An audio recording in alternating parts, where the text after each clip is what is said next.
Welcome to this video. Here we are going to discuss about virtual memory in memory system. What is virtual memory? The browser wants to execute a program. The program size is more than the main memory size. Then we need to go for this virtual memory concept. Okay, it's a solution to increase the effective speed and size of the memory system. The cache memories were developed to increase the effective speed of the memory system. Here, the virtual memory is an architectural solution to increase the effective size of the memory system. In this case, here we have the addressable memory space depends on the number of address bits in computer. For example, the computer issues 30-bit address, the addressable memory space 4G bytes. The physical main memory in a computer system is generally not as large as the entire possible addressable space.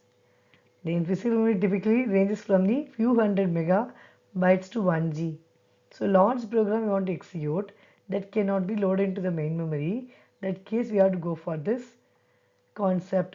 The part of the program which is going to be executed is loaded into the main memory. Remaining will be in the secondary memory. So here the piece of the program must be transferred to the main memory and secondary memory is having the remaining program. So as if the entire program is loaded into that main memory, the process is executing that program. That's why it's called virtual memory. When a new piece of program is to be transferred to the main memory and main memory is full, then some other piece of main memory must be replaced. Okay. Recall this very similar that what we studied in that cache memory.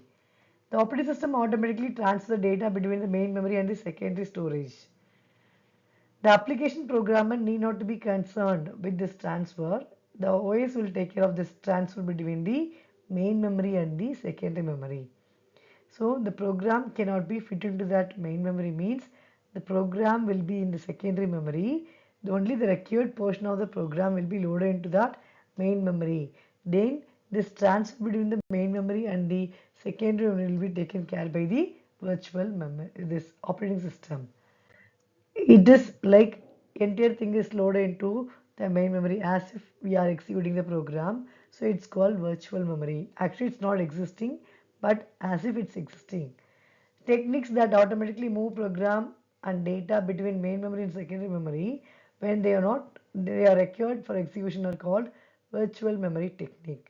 The programs and process reference and instruction on data independent of the size of the main memory. So we are not going to worry about the size of the main memory because the required portion will be loaded into that main memory for execution. That will be taken care by the operating system. So processor issues binary addresses for instruction and data called logical or virtual address. The virtual address are transferred into the physical address by the combination of hardware and software subsystem. So here we have a separate memory management unit, MMU, for translating the logical address into that original main memory address. If the virtual address refers to the part of the program that is currently in the main memory, it is accessed immediately. The address refers to the part of the program is not currently in main memory. It's first transferred to the main memory before it can be used. See, here we have a memory management system. The processor always issues a logical or virtual address. Okay, that need to be converted into that physical address, actually the program address. That is done by the memory management unit. So the memory management unit translate the virtual address into physical address. If the desired data or instruction are in the main memory, they are fetched and desired previously. If the desired data or instruction are not in the main memory, then must be transferred from the secondary storage to the main memory. If it's not available, load from the secondary into that main memory. Okay, so the MMU causes the operating system to bring the data from secondary storage to the main memory. So address translation assume the program data are composed of fixed length of units of pages. The page consists of block of words that occupy continuous locations in the main memory. The page is a basic unit of information that is transferred between secondary storage and main memory. The size of page commonly ranges from 2K to 16K bytes. The pages should not be too small because the access time will be more, or it should not be too large, then the large portion of page may not be used. Okay, it will occupy valuable space in the main memory. So we have to be within that, it's not too small or it's not too large. The concept of virtual memory are similar to the concept of cache memory. Then in cache memory, introduce a bridge of speed gap between the processor and the main memory implemented in hardware. But in virtual memory, introduce a bridge speed gap between the main memory and secondary storage implemented as a part of software, that is operating system. Each virtual or logical addresses are generated by the processor is interpreted as a virtual page number plus an offset or displacement, we can say, that specifies the location of particular byte within a page. If there is an address, it's having the combination of this page number, virtual page number, and the offset value. The offset will be taken as it is to that final address, but the virtual page number is converted into that actual frame number. So information about the main memory location of each page is kept in the page table. That is main memory address where the page is stored. Current status of the page, whether it's available in the main memory or secondary storage. The area of the main memory that can hold page is called page frame. The starting address of the page table is kept in the page table base register. The virtual page number generally generated by the processor is added to that content of the page table base register, PTBG. So the starting address of the page table in that base register that provides the address of the corresponding entry in the page table. The contents of the location in the page table gives the starting address of the page if the page is currently in the main memory. We'll see the diagram. This diagram, here we have the page table address. This is having this base holds the address of the page table. The starting address of the page, this starting location of the page table, this is stored in that page table address. This is the actual virtual address, consists of virtual page number and offset. This offset will be taken as it is to the main memory address. But here we are worrying about whether the page number is available in that memory or the secondary storage. So here refer where this is available. Here we have some control bits. It's for specifying about that whether this valid page, the page is modified, that information will be stored in that control bits. Then this is for storing that particular frame. This is a page number, means what about that? See, give the page number, add the starting address of the page table, will give you the original frame number. Take that address and this page virtual page number will be replaced by the actual frame number. Offset will be the same offset.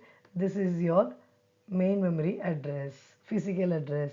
This is the way we are translating the virtual address into that main memory address or the physical address.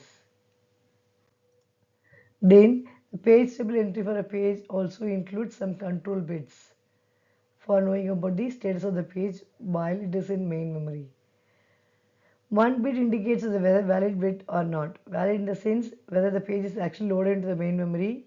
It allows operating system to invalidate the page without actually removing it. One bit indicates whether the page has been modified. That's why I said it's a dirty bit or valid bit we have.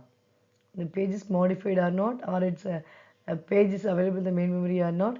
That purpose we have a bit of information in the control bits. Then other control bits for various types of restricted may be imposed. Example, program may only have read permission for a page but not write or modify permissions. Then where should the page table be located? Okay, the page table is used by the MMU, Memory Management Unit, for every read and write access to the memory. Its ideal location for the page table is within the MMU. The page table is quite large.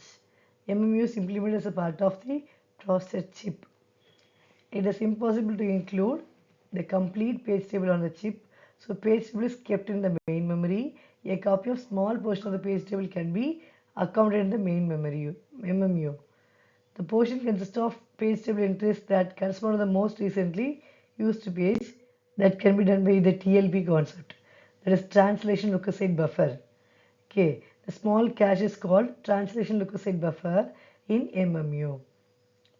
So the TLB holds the page table entries of most recently accessed pages. Then the cache memory holds most recently accessed blocks from the main memory. The operation of TLB and the page table in the main memory is similar to the operation of the cache and main memory. The page table entry for the page includes address of the page frame where the page resides in the main memory, some control bits. You see the diagram. It's for TLB. See, this is the TLB, translation leukocyte buffer. Here virtual address, the virtual page number is given. Okay, if page number is available, you are going to search for the particular page number is available, then you can get the frame number, you can get the convert directly into that physical address. If the particular page number is not available, miss occurs means go to the page table, then you have to refer. Okay, if it occurs, convert that virtual address into physical address. It's also having some control bits. Okay, so higher order bits of the virtual address generated by the processor to select the virtual page, and these bits are compared to the virtual page numbers in TLB, translation leukocyte buffer. There's a match, a hit occurs, and the corresponding address of the page is read, and if there's no match, miss occurs, and the page table within the main memory must be consulted in the page table.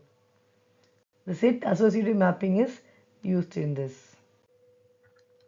In how to keep the entries in the TLB coherent with that content of the page table in the main memory. The operating system may change the content of the page table in the main memory. Simultaneously, it must also invalidate the corresponding entries in the TLB. A control bit is provided in the TLB to invalidate an entry. If an entry is invalidated, then TLB gets information for that entry from the page table. Follows the same process that it would follow if the entry is not found in the TLB if miss occurs. What happens if a program generates an access to the page that is not in the main memory? In this case, a page fault is said to occur. The whole page must be brought into the main memory from a disk before the execution is started or proceed. Upon detecting the page fault by MMU, following actions need to be occur. MMU asks the operating system to intervene by raising an exception. Processing of active task which caused the page fault is interrupted. Control is transferred to the operating system. Operating system copies the requested page from secondary storage into the main memory. Once the page is copied, control is returned to the task which is interrupted. Then servicing of page fault requires transferring the requested page from secondary storage to the main memory. This transfer may incur a long delay. While the page is being transferred, the operating system may suspend the execution of the task that caused the page fault or begin the execution of another task whose pages are in main memory. Enables efficient use of the processor. Then, how to ensure the interrupted task can continue correctly when it resumes execution? There are two possibilities. The execution of the interrupted task must continue from the point where it is interrupted, or the instruction must be restarted. Then, which specific option is followed depends on design of the processor. When a new page is to be brought into the main memory from secondary storage, the main memory may be full. Some page from main memory must be placed with a new page. How to choose which page to replace? This is similar to the replacement that occurs when the cache is full. The principle of locality of reference can also be applied here. The replacement strategy similar to LRU can be applied. Since the size of the main memory is relatively larger compared to cache, a relatively large amount of programs and data can be held in the main memory. Minimizes the frequency of transfer between secondary storage and main memory. A page may be modified during its residency in the main memory. When should the page be returned back to the secondary storage? Recall, we encountered a similar problem in the cache and main memory. Can go for following write through protocol and write back protocol. We discussed this in cache memory in this video. So while write through protocol cannot be used since it will incur a long delay each time a small amount of data is written to the disk. This about virtual memory. Thank you.